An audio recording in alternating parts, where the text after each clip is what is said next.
Bueno, la invitación era para hablar sobre la compasión,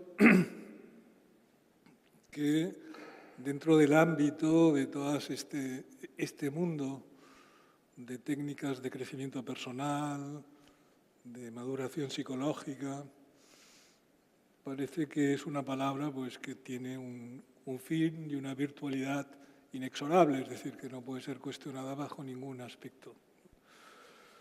Cuando estaba preparando esta conferencia, decidí tomar unos apuntes para tener un guión básico, pero, como hago la mayoría de las veces, improvisar.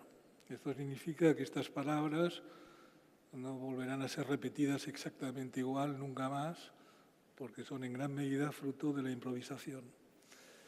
Y luego, de acuerdo a la calidad de las personas que me han precedido y a la calidad de las personas que me seguirán y de las conferencias que se han dado, he creído oportuno, pues insisto, no ceñirme exclusivamente a una visión de la compasión, vamos a llamarla clásica, como normalmente estamos acostumbrados a oír hablar de ella, sino aproximarme a algo que está muy próximo, que es a la ética de la compasión.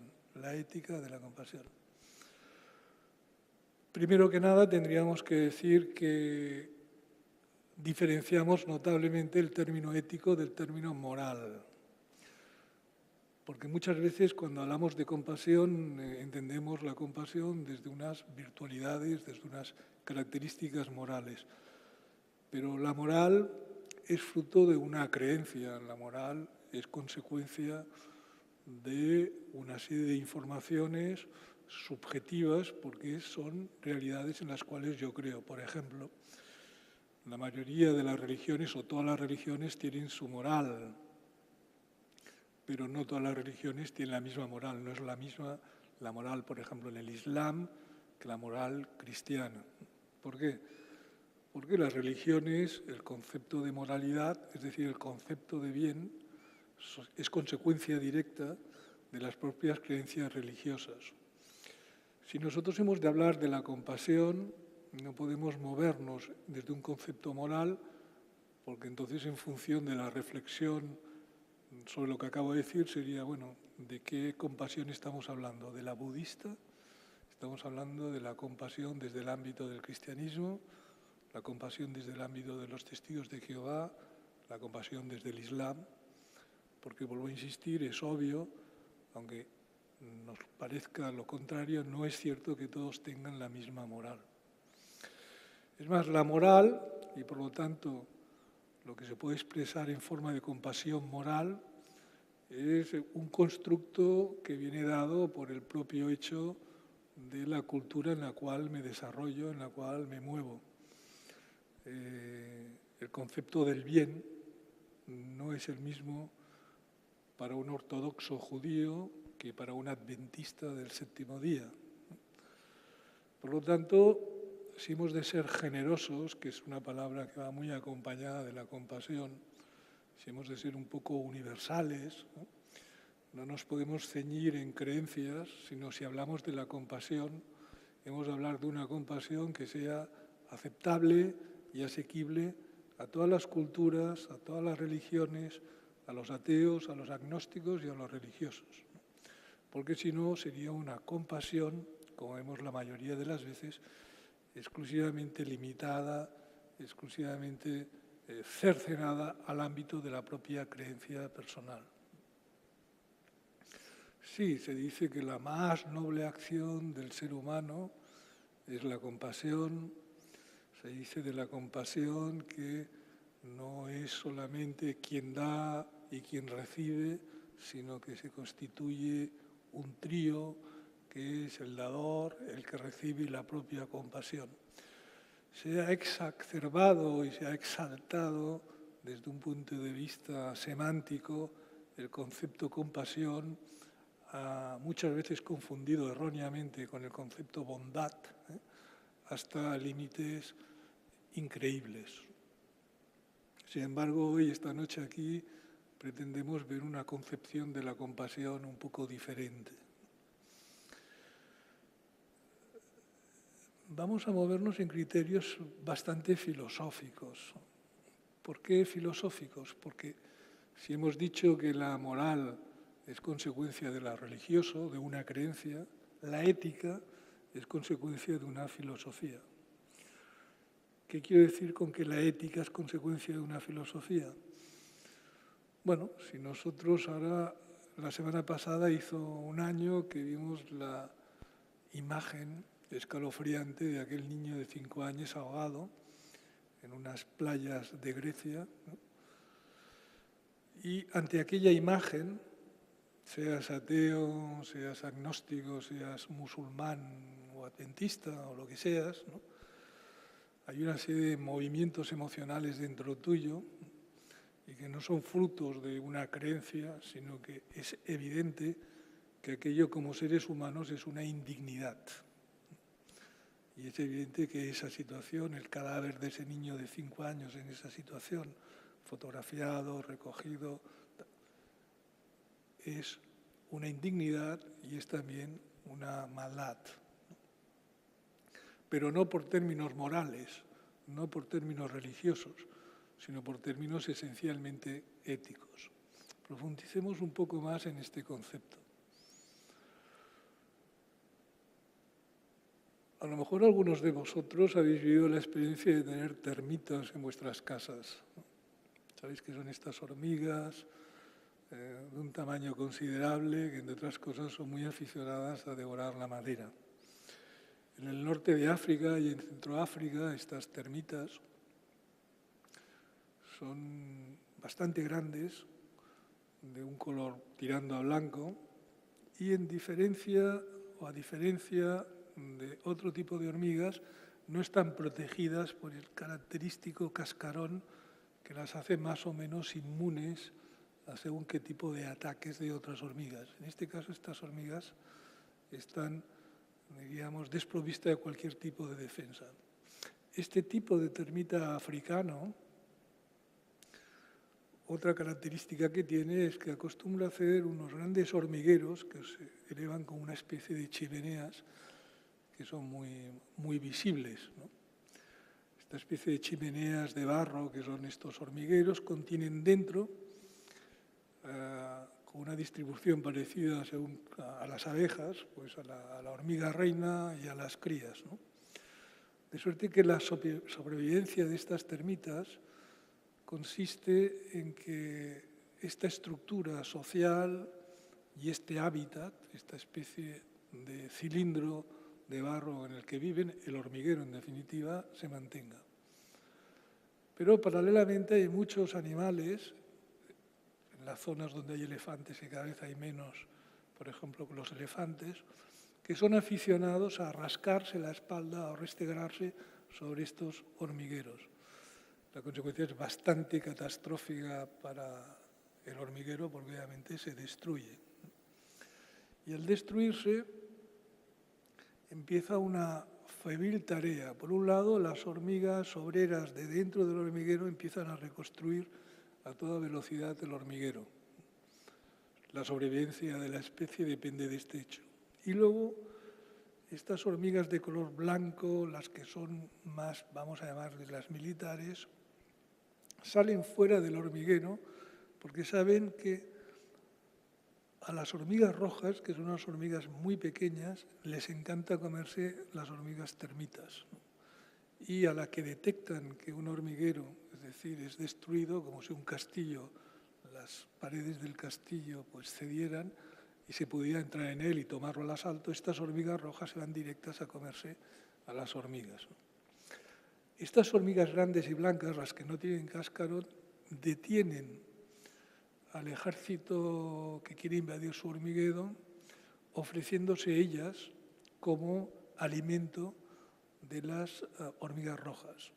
De esta forma, y mientras las hormigas rojas se comen a las hormigas blancas, el resto del hormiguero puede reconstruir el hormiguero. Bien,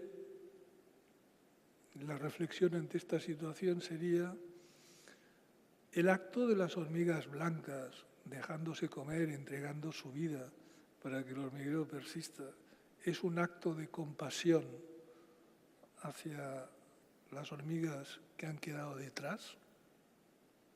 ¿Qué mueve a las hormigas blancas a suicidarse para preservar el resto de la especie? ¿Hay conciencia por parte de ellas? ¿Es puro instinto?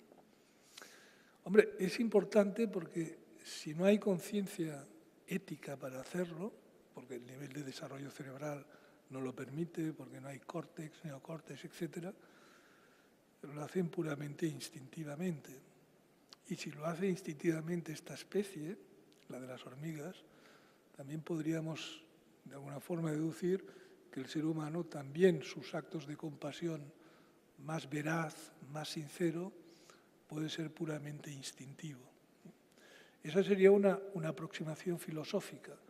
No soy compasivo con los demás o con el prójimo porque hay una moral religiosa en la que creo y que de alguna forma pongo en marcha para que subsista la especie y hago la bondad, sino que lo hago puramente instintivo. Como ese instinto que siendo no religioso me revela cuando veo la imagen de ese niño de 5 años flotando boca abajo en las aguas del mar Adriático ahogado.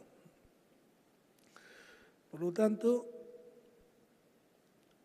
detrás de esta historia de las hormigas podemos empezar a desarrollar los conceptos de la ética, del bien, del mal.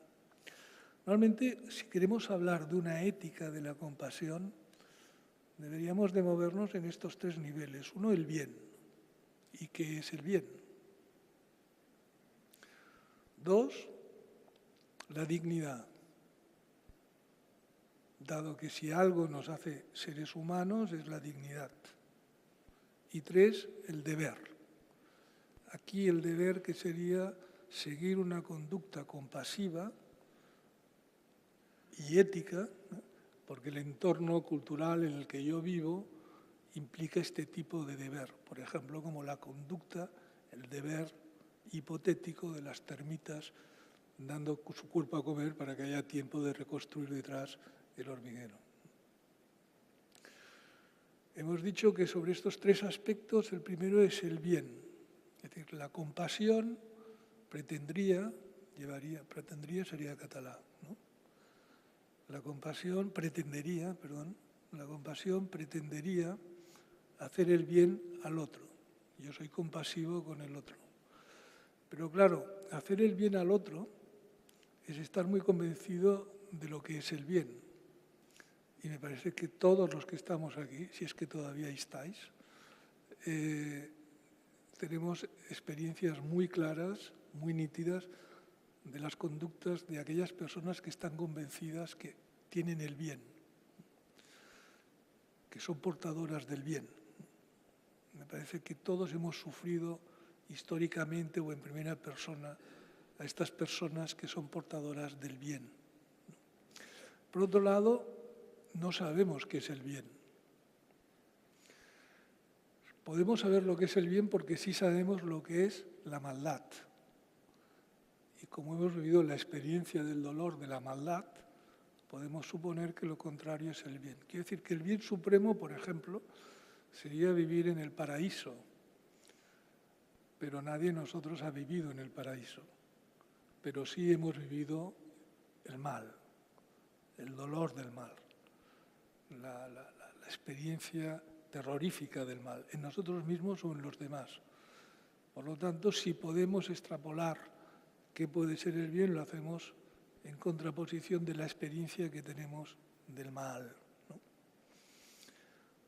Siguiendo estos 3 aspectos que dan base a una ética de qué es la compasión o de una compasión ética, el segundo aspecto es la dignidad.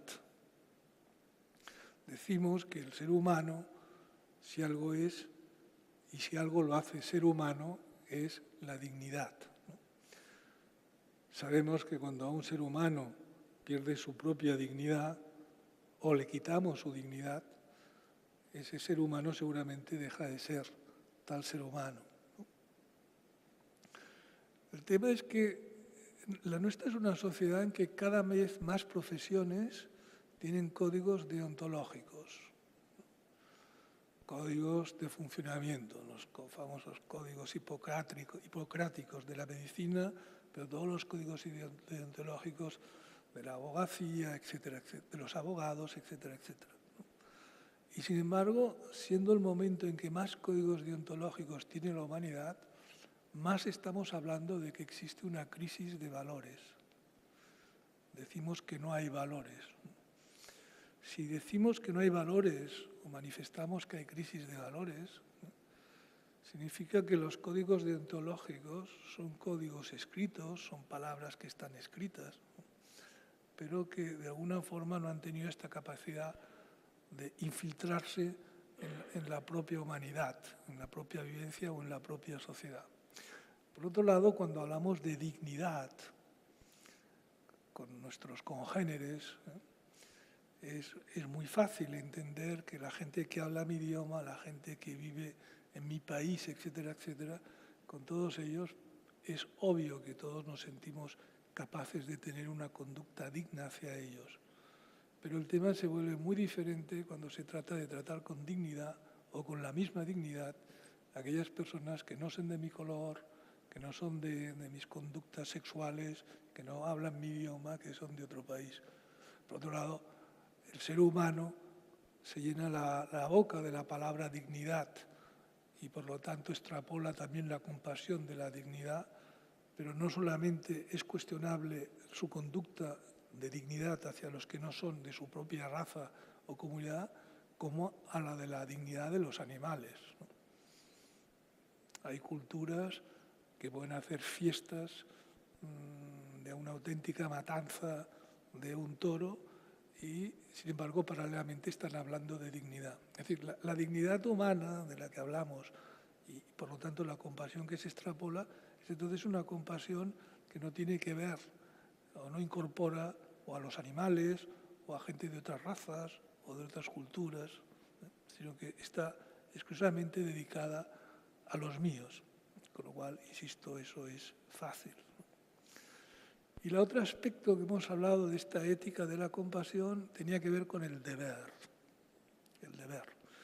Ese deber que hemos dicho que tiene que ver, por ejemplo, a lo mejor con esa conducta de las termitas, ¿no?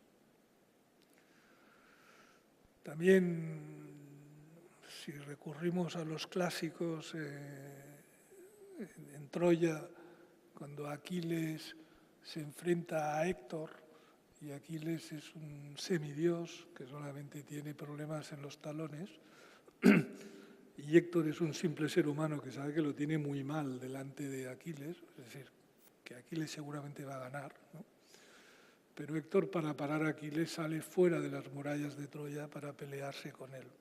¿Qué mueve a Héctor a salir de las murallas de Troya y también un poco como las termitas, declararle o tener una batalla o una pelea con Aquiles sabiendo que tiene muy pocas posibilidades? Seguramente el deber. En este caso, el deber del troyano que se enfrenta a Aquiles, ¿no? Aunque en ello seguramente, históricamente así le va a ir la vida. Por lo tanto, cuando hablamos de deber, seguramente tendríamos que entender de que se trata de una ética compasiva, en este caso adecuada. Es decir, haciendo lo que toca hacer.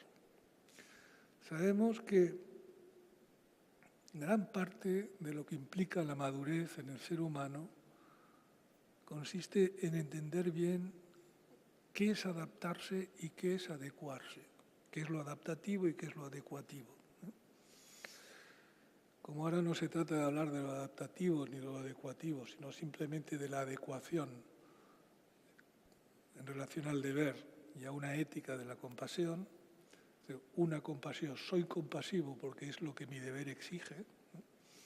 Simplemente digamos que lo adaptativo es cuando yo pierdo mi forma para adaptarme a la situación o al modelo o a la exigencia. Lo adecuativo es cuando sé hacer lo que toca, sé hacer lo adecuado, sin perder mi forma. Obviamente esta forma que no pierdo, que hablo de mí mismo, no es exclusivamente física, ¿no? Sino en cuanto a lo que es mi entidad, mi personalidad, mi forma de funcionar, ¿no? Sí, pues adecuativo es saber hacer lo que toca. Y vemos que hay muchas aptitudes compasivas en personas, ¿no?, que se mueven desde una compasión adecuativa. Es muy poco adecuado, muy poco solvente y muy poco brillante en según qué núcleos de personas, ante según qué situaciones, no dar una respuesta puramente adecuativa, ¿no? Es decir, no decir lo que toca. Si tú estás, por ejemplo, en una comunidad budista, uno de los aspectos más importantes del budismo es un término que se llama bodhicitta, ¿no? Bodhicitta literalmente sería algo así como la compasión. No es que bodhicitta se traduzca como compasión, pero el término tiene que ver con la compasión. La bodhicitta, sus máximos representantes son los bodhisattvas. Y el bodhisattva es aquella persona que en términos budistas ha entendido el último sentido mismo de la existencia, es decir, del sí mismo, ha encontrado, por lo tanto, una salida al sufrimiento mismo de la existencia, pero en vez de tomar la puerta de salida y entrar en ese paraíso que decíamos antes, que no ha entrado nunca nadie, él, en vez de entrar en ese paraíso que sí puede entrar, decide quedarse por acto de compasión hacia todos los seres humanos, hacia todos los animales. El voto de bodhisattva, que se renueva cada 6 meses o cada año, etc., es: me esforzaré por encontrar el último sentido de mi propia existencia, pero entonces no me quedaré en él, no entraré en el paraíso, sino que continuaré aquí hasta que cada uno de los seres vivientes del planeta encuentre su propia experiencia de la realidad con mayúscula. Por lo tanto, desde este punto de vista, el voto del bodhisattva o la bodhicitta es una magnífica manifestación sobre la compasión. Pero si tú vives en un grupo, en un monasterio budista, etcétera, etcétera, como este concepto bodhicitta, este concepto de compasión está ampliamente intrincado, cualquier respuesta que das hacia el sufrimiento del otro siempre tiene que estar adecuado en función de la compasión que los términos budistas entienden que se tiene que dar a ese sufrimiento, ¿no? Es decir, tienes que hacer lo adecuado, tienes que ser adecuativo. La compasión en el mundo del budismo tiene mucho que ver con la reencarnación, es decir, con las vidas anteriores y con tus próximas vidas. ¿Qué significa? Que es una compasión que tiene que estar adecuada al concepto de vidas anteriores y de vidas que vendrán en un futuro. Si tú no crees en la reencarnación o en futuras vidas, difícilmente puedes ser adecuativo en la conducta budista de la compasión. Junto con Albert Paradeda hemos estado mucho tiempo y más tiempo que él en el mundo del ámbito de monasterios budistas, ¿no? Y uno de los grandes problemas que tienes con el budismo tibetano es que no sabes lo que es cultura tibetana con lo que es budismo. Normalmente está mezclado. Una cosa es budismo y otra cosa es cultura tibetana. De forma que el acto compasivo desde el budismo tibetano muchas veces tiene que ser adecuado no solamente a las creencias budistas, sino a las formas de entender la compasión de un tibetano, que es una forma muy noble y magnífica de entender la compasión, però meramente cultural. Una senyoreta que hagi nascut vigatana, que hagi nascut a Vic, es difícil que tenga el mismo criterio de la compasión que una señorita que ha nacido en Lhasa. ¿Por qué? Porque la estructura cultural es radicalmente diferente. ¿A dónde nos lleva todo esto? Bueno, si vamos desgranando un poco la situación y yo me hago entendible, detrás de la palabra compasión y de un discurso que podría haber puesto en marcha fácil de buenismo, donde el acto compasivo es indiscutible y en nada abstracto, si empezamos a analizarlo desde unos criterios filosóficos, es decir, si vamos a intentar profundizar un poco más en todo esto, vemos que los temas se van complicando, porque una cosa es la compasión desde la moral, es decir, desde lo religioso, es decir, desde lo mediatizado por las creencias religiosas. otra cosa sería la compasión desde lo instintivo, desde lo intuitivo, otra cosa la compasión desde el deber, ¿no? Entonces, ¿dónde estoy yo en medio de todo esto, de la compasión y de todos estos criterios? Claro, lo primero que es interesante es entender que si hablo de compasión, existe alguien que da la compasión y alguien que recibe la compasión. Si te parece bien, vamos a decir que quien da la compasión es el compasivo y el que recibe la compasión es el prójimo. Vamos a entender la compasión después de esta visión más o menos lírica, más o menos poética del término que hemos dicho es el más noble de las acciones de los seres humanos, en que dos se convierten en un tres, etcétera, etcétera, trascendiendo la belleza, la facilidad para poder escuchar bien estas palabras y profundizando más en el término.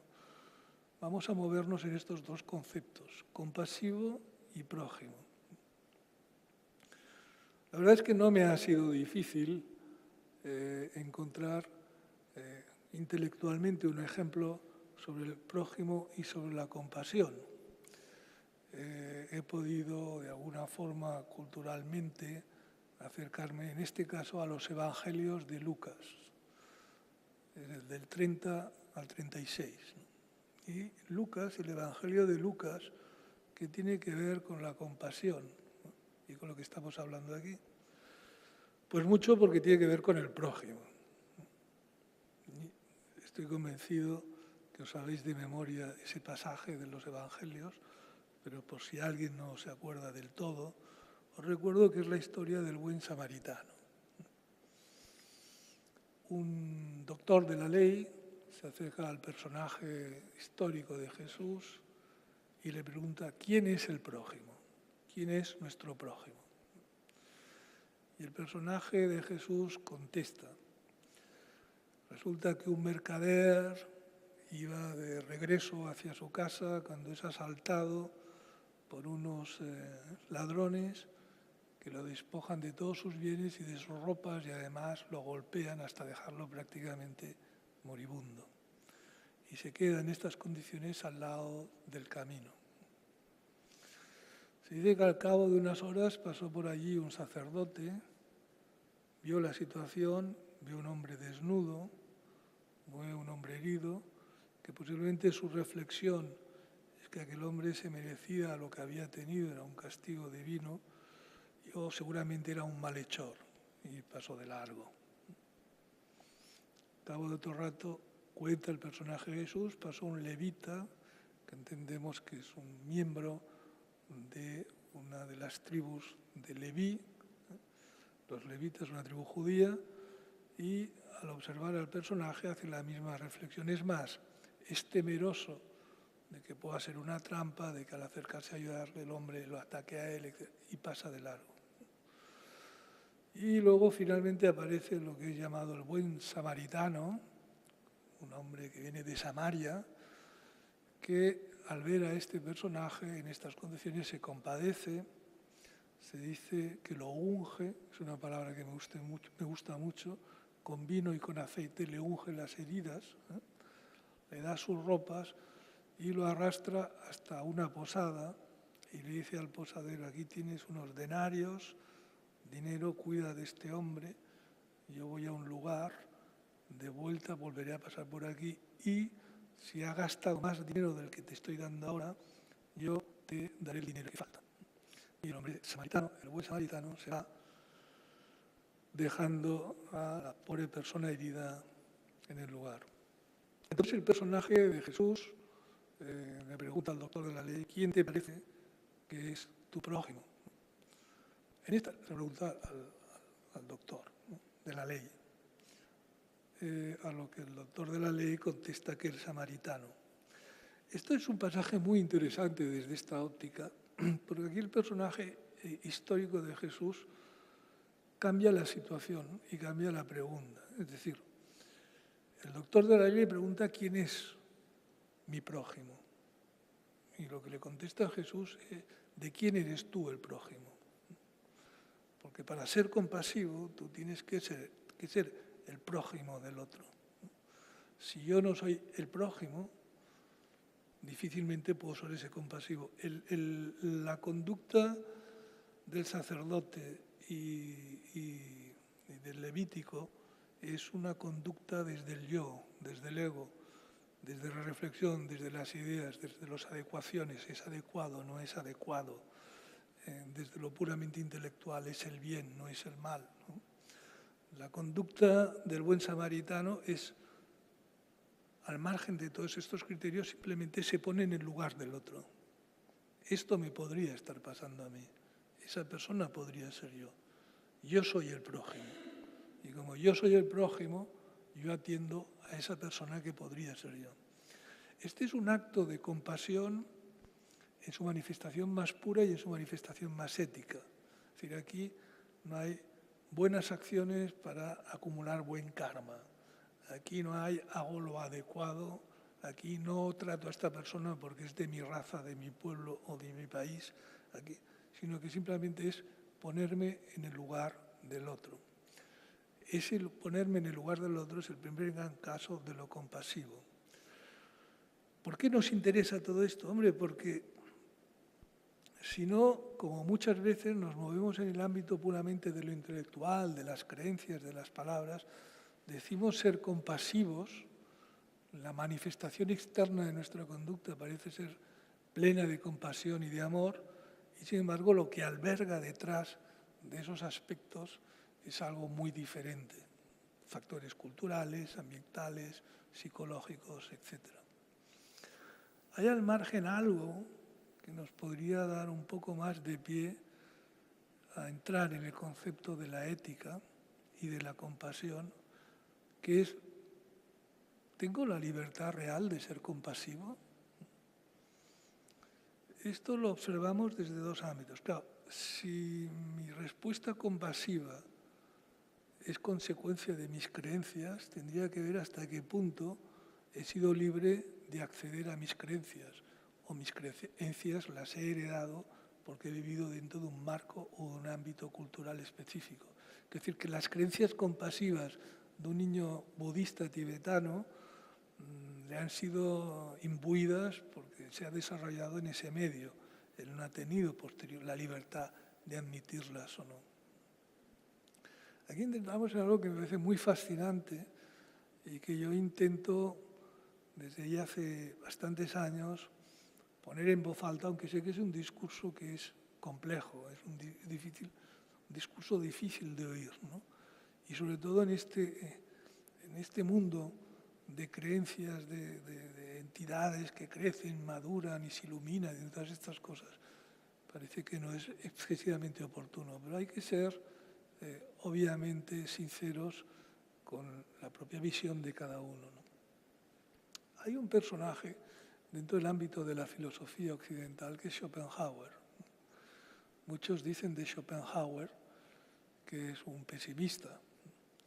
Me parece que Schopenhauer decía que un optimista era un pesimista mal informado y nunca asumió que él fuera un pesimista. Pero ¿qué es lo que nos interesa de Schopenhauer?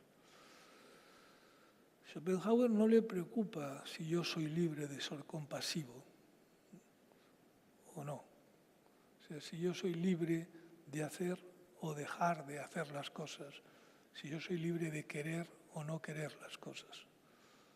A Schopenhauer le preocupa que no soy libre de saber lo que quiero previamente. Si no soy libre de saber lo que quiero, es secundario que después lo que quiero lo lleve a término en un sentido o en otro.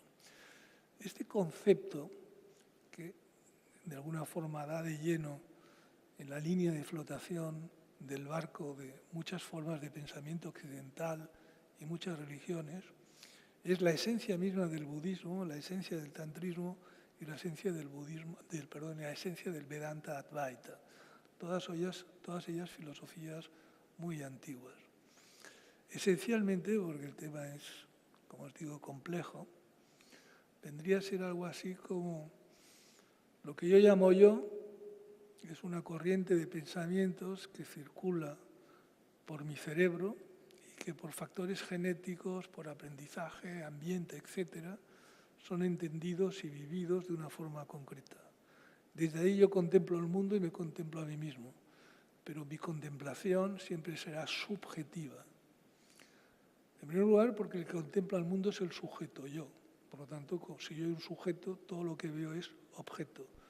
Pero en segundo lugar, porque todo lo que observo como objeto y yo veo como sujeto está condicionado por todo el ámbito de información que alberga mi cerebro, mi córtex, tal, ¿no? Por lo tanto, yo estoy haciendo una representación constante del mundo. Uno de los textos por excelencia de Schopenhauer es el mundo como voluntad y representación. Pero el término representación no significa que represente algo. El término representación, desde un punto de vista semántico, ¿qué significa? Que cada uno está viendo el mundo y lo representa en función de su propia gramática personal, de su propio código semántico, de su propia estructura intelectual. Obviamente, cada cultura, si decimos que unas cosas las ve bien y otras las ve mal, y no todas las culturas ven las mismas cosas como bien o como mal, es porque cada cultura construye el bien y el mal en función de sus propias creencias personales. Y como el ser humano es cultura, a mí lo que me hace humano es que hay otros seres humanos con los que me interrelaciono, y la forma como me interrelaciono con los otros seres humanos, que es lo que me hace humano, esa forma le llamo cultura, y esa cultura, la mía propia, que me permite esa interrelación, siempre será subjetiva. ¿Dónde vamos con todo esto? Para Schopenhauer, la elección de puedo ser compasivo o no puedo ser compasivo no es admisible.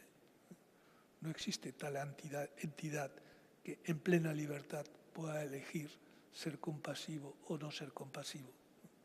Pero esta apreciación, esta afirmación, también la hace el Vedanta Advaita, el budismo, también la hace el tantrismo.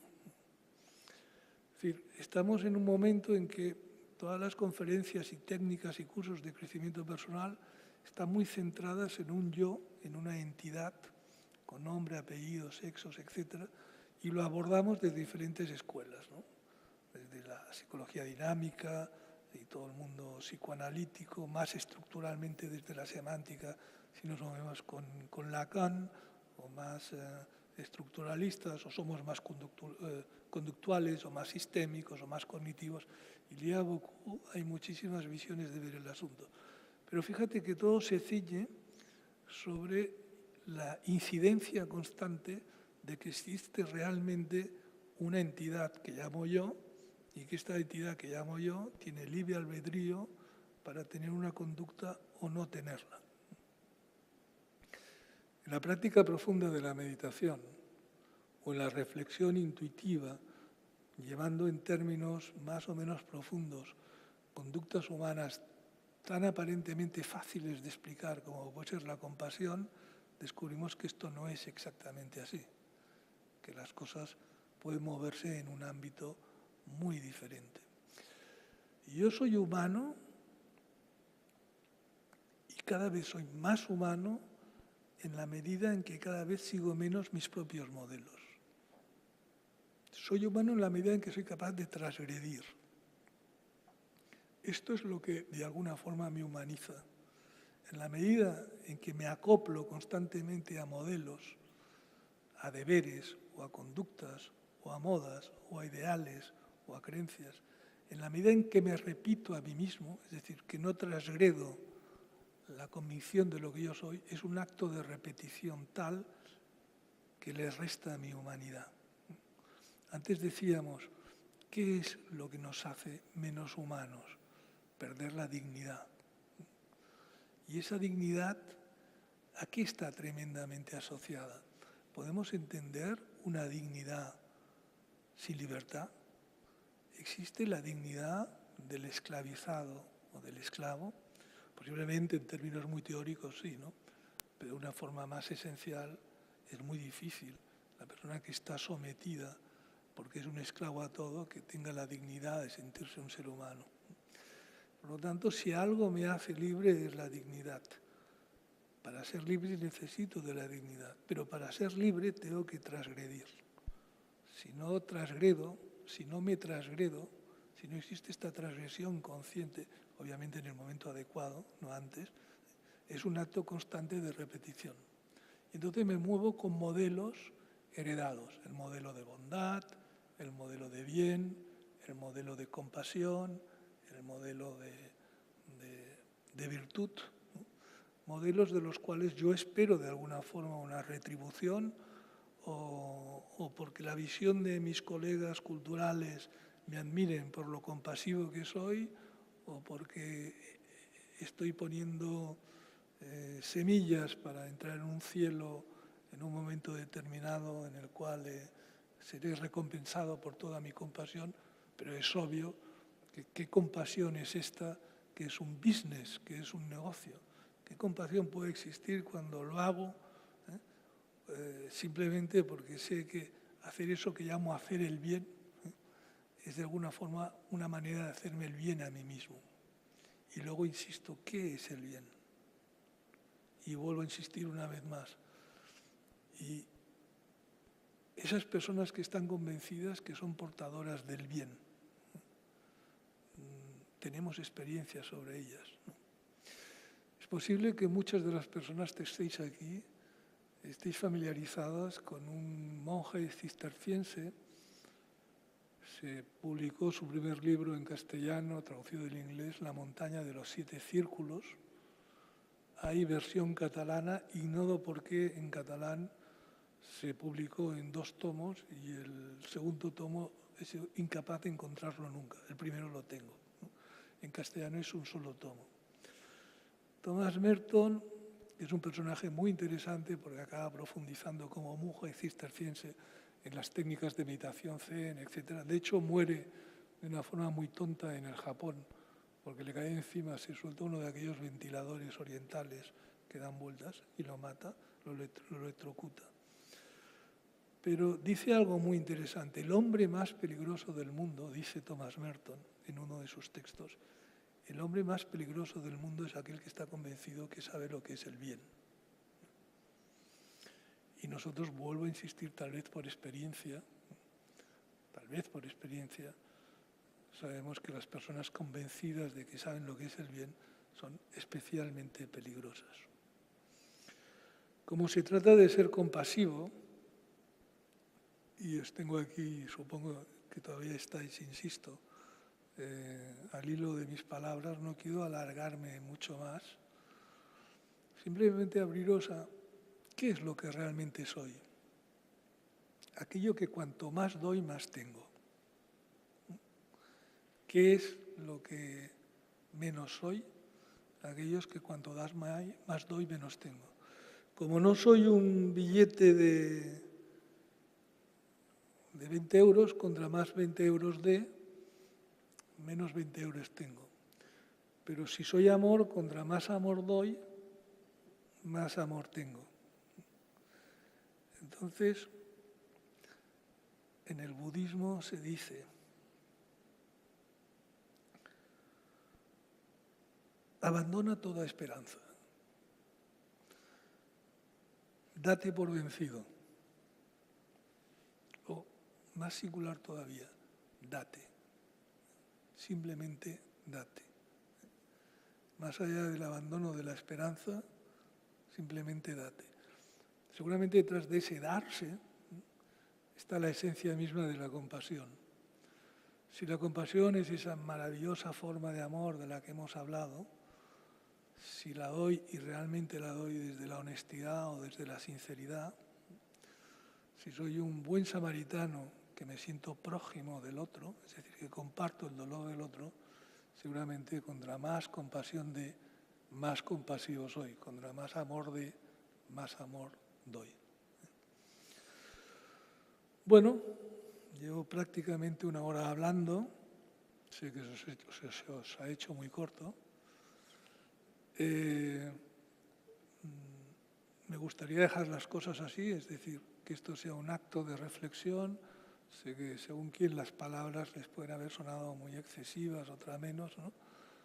Pero esta posibilidad de hablar esta tarde, este miércoles aquí, que agradezco especialmente al señor Llobet la seva amabilidad también invitarme, pues ha pretendido hablar sobre la compasión desde otra óptica, como has visto, y sobre todo promover una cierta inquietud, de alguna manera modificar ese castillo de naipes que a veces construimos desde las ideas y desde los pensamientos que nos hacen creer que vivimos en el bien o que vivimos en la compasión o en la dignidad, etcétera, etcétera.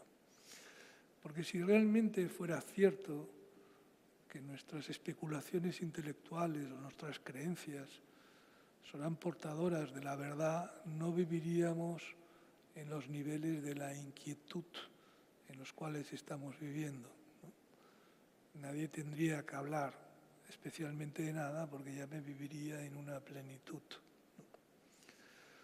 Recuerda, no sabes lo que es el bien, pero sí lo que es el mal, sí lo que es el dolor. Dejemos simplemente pues que la compasión sea esa solidarización, porque me siento prójimo con el dolor del otro, de su ausencia y de su presencia.